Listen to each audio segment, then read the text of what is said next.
தமிழாக்கள் எங்கட கம்யூனிட்டிக்குள்ள கிண பிரச்சனை இருக்கு. என்னடா இவன் இப்படி கேட்கிறான்னு பார்க்குறீங்களா?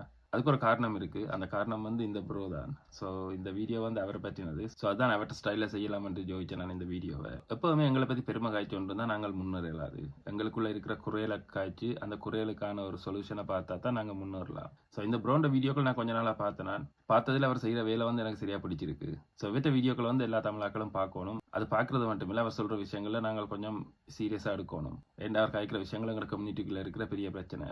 இப்போ நாங்கள் ஒரு விஷயம் ஒன்று செய்ய வலிக்கிறோம் என்றால் தனியாக அந்த விஷயத்தை மட்டும் ஃபோக்கஸ் பண்ணி கொண்டு இருந்து அந்த விஷயத்தை நாங்கள் செஞ்சு முடிக்க இயலாது. ஸோ அந்த விஷயங்களை செய்கிறதுக்கு அதை விட வெளியிலக்கான விஷயங்கள் இருக்குது. அதில் ஃபிக்ஸ் பண்ணினா தான் நாங்கள் அந்த விஷயத்தில் நாங்கள் ஃபோக்கஸ் பண்ணலாம். நாங்கள் பிஸ்னஸ் செய்கிறோமோ இல்லாட்டிக்கு எங்களோட கரியரை டெவலப் பண்ண வலிக்கிறோமோ எதா இருந்தாலும் அந்த விஷயத்தில் மட்டும் நாங்கள் ஃபோக்கஸ் பண்ணி சரி வராது. எங்களோட டே டு டே லைஃப்பில் இருக்கிற சாப்பாட்டு விஷயங்கள், நாங்கள் சாப்பிட்ற சாப்பாடுங்கிற ப்ரொடக்டிவிட்டிக்கு எவ்வளவுக்கு ஹெல்ப் ஆகிறதுன்றது எங்களுக்கு தெரியாத கணக்கு இருக்குது. எங்களோட டே டு டே லைஃப்பில் இருக்கிற எங்களோட பிஹேவியர்ஸ், எங்களோட ஹேபிட்ஸ்கள் கணக்கை மாற்றினா தான் அந்த வேலையை நாங்கள் ஒழுங்காக செஞ்சு முடிக்கலாம். இந்த அமேசானுக்கு மட்டும் இல்லை, நாங்கள் எந்த ஒரு வேலை செய்யறாலும், எந்த ஒரு பிஸ்னஸ் செய்யறாலும், எந்த ஒரு கரியரை நாங்கள் ஃபாலோ பண்ணுறாலும் இவர் சொல்கிற விஷயங்களை நாங்கள் ஃபோக்கஸ் பண்ணி அதுகளை ஃபிக்ஸ் பண்ணினா தான் நாங்கள் செய்ய நிற்கிற வேலையில் செஞ்சு முடிக்கலாம். ஸோ இதுகள் எல்லாத்தையும் விளங்கப்படுத்தி கொண்டிருக்கிறதுக்கு, இதுகளுக்கான எக்ஸ்பிளனேஷன்கள் கொடுத்து கொண்டிருக்கிறதுக்கு வந்து இது வந்து எந்த வேலை இல்லை. நான் வந்து இதில் இருக்கிறது அமேசான் டீச் பண்ணுறது தான் எந்த வேலை. ஏன்னா அமேசான் தோங்கின கொஞ்சம் பேரோட வந்து நான் அமேசானுக்கு மேலால அவையோட நான் ஒர்க் பண்ண வேண்டியிருக்கு. அவன் self improvement, mind set coaching என்று சொல்லி.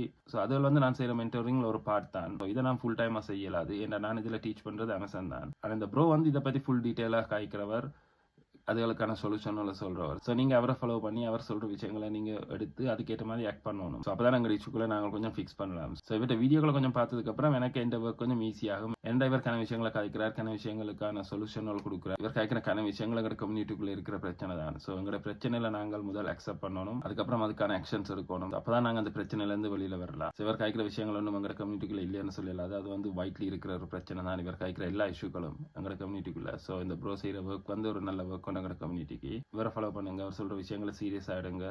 அதுக்கு ஏற்ற சொல்யூஷன் அவரே கொடுக்குறார்.